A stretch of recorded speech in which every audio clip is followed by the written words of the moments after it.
Hola, mi nombre es Kadir Singer, soy médico especialista en medicina de urgencias y subespecialista en toxicología clínica. Soy técnico en urgencias médicas nivel avanzado, participando como voluntario en la Cruz Roja Mexicana desde 1998. Soy instructor del curso de reanimación de ACLS desde el año 2008. Bienvenidos a la plática sobre las guías de reanimación cardiopulmonar de la American Heart Association del 2015. En esta ocasión nos vamos a fijar metas particulares para el tema. En el año 2010 se generan las guías de reanimación cardiopulmonar con el proyecto de la American Heart Association fundamentándose en los protocolos de la International Liaison Committee on Resuscitation para generar nuevas evidencias cada 5 años.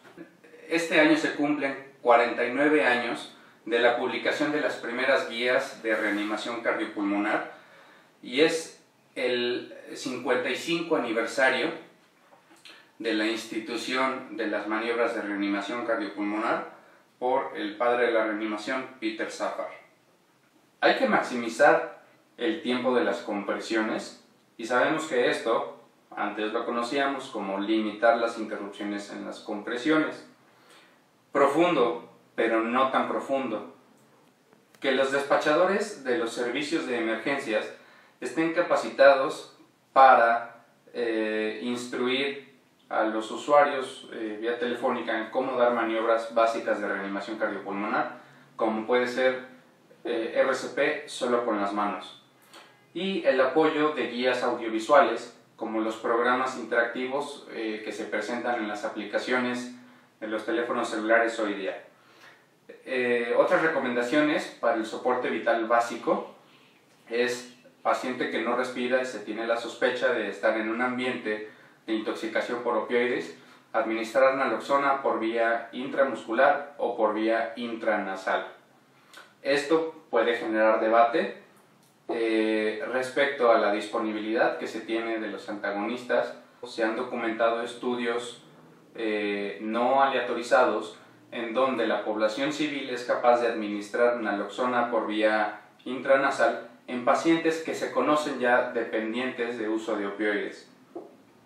La inmovilización manual de la columna cervical durante las maniobras básicas de reanimación sabemos que no es algo nuevo, se hace desde hace muchísimos años. Sin embargo, en el 2005 se recomienda que si no eres experto en realizar una maniobra de inmovilización cervical, te enfoques únicamente en brindar RCP. Respecto a las medidas avanzadas de reanimación cardiopulmonar, suspenden el uso de vasopresina del algoritmo ya conocido. Consideran razonable el uso del ultrasonido para la comprobación de la buena posición del tubo endotraqueal, así como el uso del ultrasonido durante los esfuerzos de reanimación como un método complementario para el diagnóstico de las probables causas reversibles de paro cardíaco. Utilizar la mayor fracción de oxígeno posible inspirada durante el paro cardíaco. Sin embargo, tener presentes que en cuanto tengamos una restitución a la circulación espontánea, se debe titular para poder conseguir una saturación venosa de oxígeno superior al 94% de manera constante. Otra recomendación es el uso de medidas alternativas o medidas extracorpóreas de reanimación cardiopulmonar, como puede ser la oxigenación por membranas por cortocircuitos arterios venosos o conocido como ECMO. Los cuidados por reanimación se enfocan en la revaloración constante de las constantes vitales y una evaluación constante del ABC de nuestro paciente. Vigilar la temperatura, pero ahora dirigido a metas. Te sugieren o crean una recomendación para utilizar un rango de temperatura de 32 a 36 grados centígrados durante 24 horas. Sin embargo, esta se instituye como una medida hospitalaria únicamente. Si el paciente tiene retorno a la circulación espontánea, considerar cateterismo cardíaco de inmediato cuando se sospecha que la etiología es un síndrome coronario agudo. Cuando no tenemos disponibilidad o nuestra institución no cuenta con un laboratorio de cateterismo o una sala de hemodinamia, la prioridad será derivar a estos pacientes a una sala de hemodinamia. Una recomendación es no brindar pronóstico de sobrevida del paciente hasta superadas 72 horas del paro cardíaco.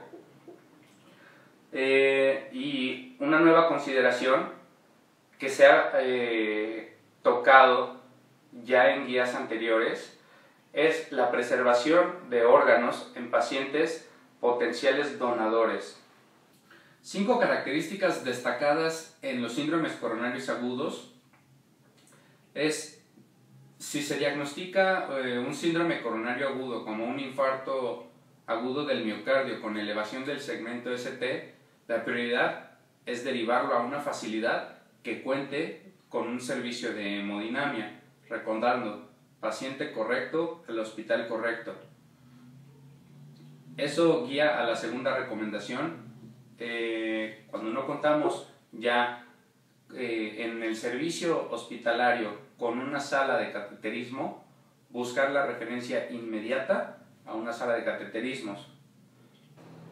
Cuando el paciente tiene un riesgo bajo, un TIMI 0 o 1, o una regla de Vancouver con un riesgo bajo, se puede considerar el alta hospitalaria desde el servicio de urgencias sin necesidad de valoración cardiológica al momento. Esto no significa que no deba llevar un seguimiento por un servicio de cardiología o seguimiento por Holter. Otra buena recomendación es encontrar el punto de equilibrio, evitando la hipoxemia y evitando la hiperoxemia.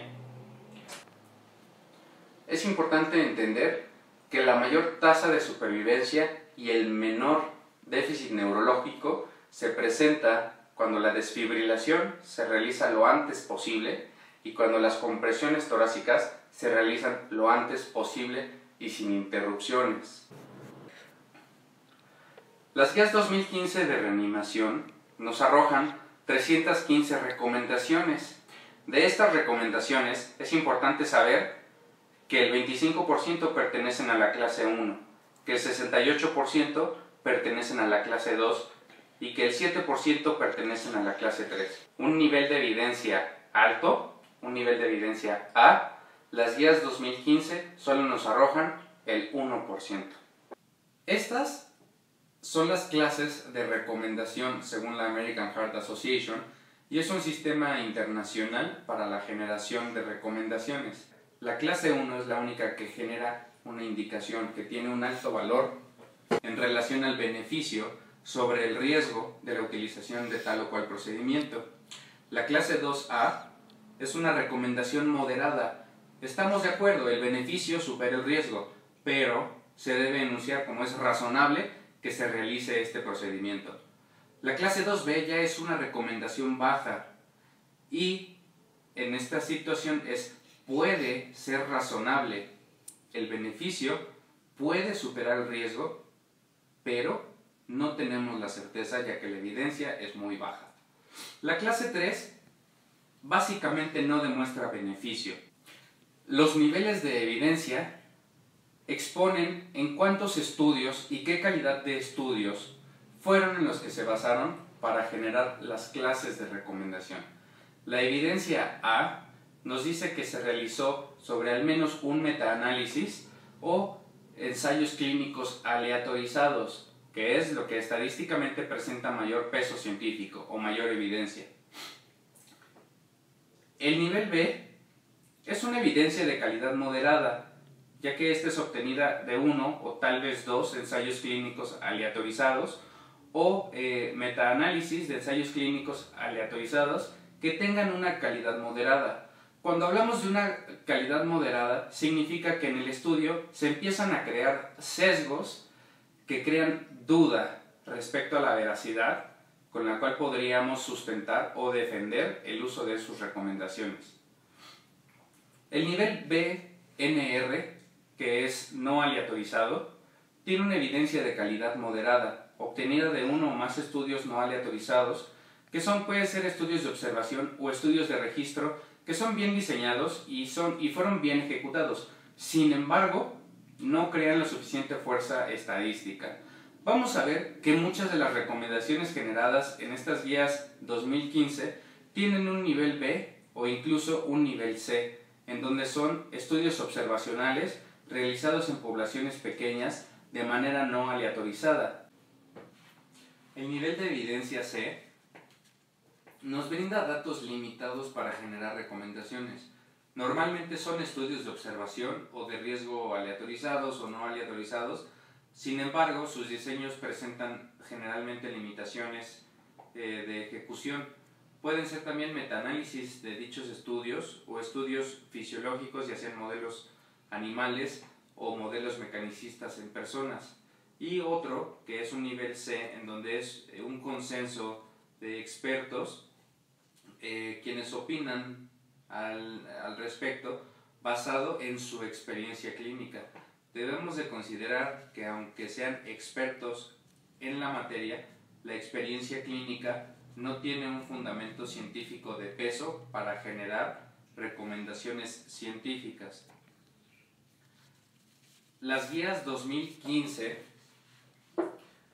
se basan en la generación de preguntas conforme a un modelo estadístico, que es la pregunta PICO, en donde se tiene que estudiar a una población qué intervenciones se van a realizar, cuáles son los comparadores o cuáles son los parámetros que nos van a servir para comparar nuestras variables de estudio y cuáles son los resultados obtenidos al respecto. Ahora, si evaluamos cuál fue la cantidad de preguntas PICO que se generaron entre el 2010 y el 2015, observamos que el 2010 fue un año fructífero para la generación de guías de recomendación, tanto para el soporte vital básico de vida, para desfibrilación, para nuevas técnicas y dispositivos de reanimación, para el soporte vital avanzado, en el manejo de síndromes coronarios agudos y en el manejo de pacientes pediátricos. Nueva recomendación 2015, comprime fuerte pero no tan fuerte. 2.4 pulgadas, solo existen 3 artículos o 3 publicaciones que se encuentran referidas en esta guía que nos hablan sobre la profundidad de las compresiones torácicas. La guía dice que encuentra solo un artículo con evidencia que sugiere que las compresiones con una profundidad mayor a 6 centímetros podrían ser deleterias en el paciente en paro cardiorrespiratorio. Sin embargo, este es un estudio que se realizó en un hospital universitario con 106 pacientes. Es un estudio observacional, el cual tiene poco peso o poca evidencia científica. Revisaron cuáles fueron los resultados de necropsias y tomografías en los pacientes, los cuales se realizaban compresiones torácicas con mayor fuerza, con mayor profundidad, y en realidad no observaron ninguna lesión fatal en este tipo de pacientes. Los dispositivos de compresión por pistón, esto sí tiene una mejor clase de evidencia 2A, solo pueden ser utilizados en condiciones muy particulares, como puede ser situaciones de múltiples víctimas, en traslados a oxigenación por membrana extracorpórea. Es una técnica que solo puede ser utilizada en el ámbito intrahospitalario y en las unidades coronarias o unidades de cuidados intensivos, básicamente utilizada para la preservación de órganos en los pacientes que se encuentran en tránsito de trasplantes. Otra técnica que se puede utilizar en las salas de urgencias, no está recomendada para el ámbito prehospitalario, es la oclusión intraluminal de la aorta como medida de resucitación. Actualmente en México se está realizando ya un protocolo experimental con el uso del REBOA. Es razonable usar una FiO2 máxima durante la reanimación cardiopulmonar, pero tener siempre presente que cuando obtengamos un retorno a la circulación espontánea se debe titular la FiO2 para mantener una saturación superior al 94%, ya que la hiperoxemia puede ser perjudicial a corto plazo. Esta es una recomendación clase 2 y el nivel de evidencia solo es un consenso de expertos. Puede considerarse el uso del ultrasonido durante el manejo integral de la RCP, aunque su utilidad no ha sido bien establecida hasta el momento. Esto vuelve a ser un consenso de expertos. El uso de vasopresina combinado con epinefrina no ofrece mayor beneficio que las dosis estandarizadas de epinefrina de 1 miligramo. Es bien sabido que la vasopresina tiene buenos efectos en cuanto al retorno a la circulación espontánea, pero no es tan fácil acceder a la vasopresina en los sistemas de salud en México. Algo que es interesante es el monitoreo fisiológico con capnografía, enlistando que si persiste una capnografía menor de 10 milímetros de mercurio, es un predictor de mal pronóstico de la reanimación. De no contar con capnografía, es razonable utilizar un detector colorimétrico o un detector esofágico o ultrasonido operado por un experto para corroborar la buena colocación de un tubo endotraqueal en la vía aérea. Se recomienda el uso de desfibriladores bifásicos y está estandarizado que una descarga bifásica, ya sea exponencial o sea truncada, tiene mayor pronóstico de retorno a la circulación espontánea que una descarga monofásica. Otra recomendación es el uso de esteroides como la metilprednisolona durante la reanimación cardiopulmonar. Puede considerarse su uso. Sin embargo, debemos tener presentes que los esteroides van a tener un efecto cuando el paro cardiorrespiratorio es subsecuente a una supresión suprarrenal, no a una causa traumática o a una causa metabólica. Se prefiere el acceso intraóseo cuando no contemos con una línea intravenosa. Este tiene una clase de recomendación alta, aunque el consenso sea de expertos. El personal entrenado puede considerar la colocación de un acceso venoso central, ya sea yugular o subclavio, durante las maniobras de reanimación, aunque se asocia a mal pronóstico. Y en ausencia de accesos vasculares, algunos medicamentos podrían en realidad administrarse por vía endotraqueal. Esto tiene una clase 2B de recomendación, pero tiene mejor evidencia científica al respecto, sabiendo que ciertos medicamentos efectivamente sí se absorben por vía endotraqueal. Para los cuidados post-reanimación, es destacado que se debe considerar el cateterismo de emergencia en pacientes post-reanimación con sospecha de infarto agudo del miocardio con o sin elevación del segmento ST. Debemos llevar un manejo dirigido de la temperatura entre 32 y 36 grados centígrados al menos durante 24 horas y considerar no dar pronóstico hasta no superadas las 72 horas del evento. No se recomienda el control de la temperatura con soluciones parenterales frías en los cuidados post-reanimación prehospitalarios. Lo destacado en los aspectos éticos de la reanimación para este 2015 involucran la utilización de técnicas extracorpóreas de reanimación, la revisión de las escalas pronósticas para los recién nacidos pretérmino, cuáles son los factores pronósticos durante la reanimación de todos los grupos de edades, desde neonatos hasta adultos, y cuál es la viabilidad de los órganos para trasplante en los pacientes con retorno a la circulación espontánea tras un paro cardiorrespiratorio.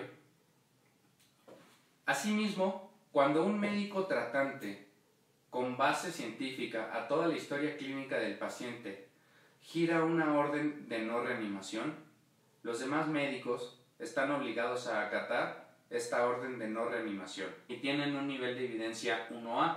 Esto es un algoritmo que se reporta en el 2015 en guías previas. Si no se cumplen todos los criterios para un paro cardíaco no presenciado por los servicios de emergencia, que no tiene un retorno a la circulación espontánea antes de iniciar el traslado y que no es posible desfibrilarlo antes de iniciar el traslado, estos son criterios concretos y concisos para no iniciar maniobras de reanimación. En el soporte vital avanzado se tienen que cumplir los 3 criterios y deben de estar o incluidos o excluido uno solo para decir vamos a continuar las maniobras de reanimación. Para poder suspenderlos, el paro debe ser no presenciado, no tener retorno a la circulación espontánea y no sea posible desfibrilar al paciente antes de trasladarlo. Los exhorto a todos ustedes, tanto a nivel prehospitalario como a nivel hospitalario, en que generemos evidencia científica, en que organicemos los sistemas de reanimación en nuestras unidades, en nuestras ambulancias, que capacitemos al personal telefónico que recibe las llamadas de urgencias en cómo dar instrucciones para la reanimación, en dar difusión a la comunidad sobre el uso de dispositivos, el aprovechar la tecnología que tenemos hoy día para difundir la reanimación cardiopulmonar solo con las manos y, ¿por qué no?, para las guías del 2020 que haya publicaciones mexicanas en la ILCOR. Muchas gracias por su atención.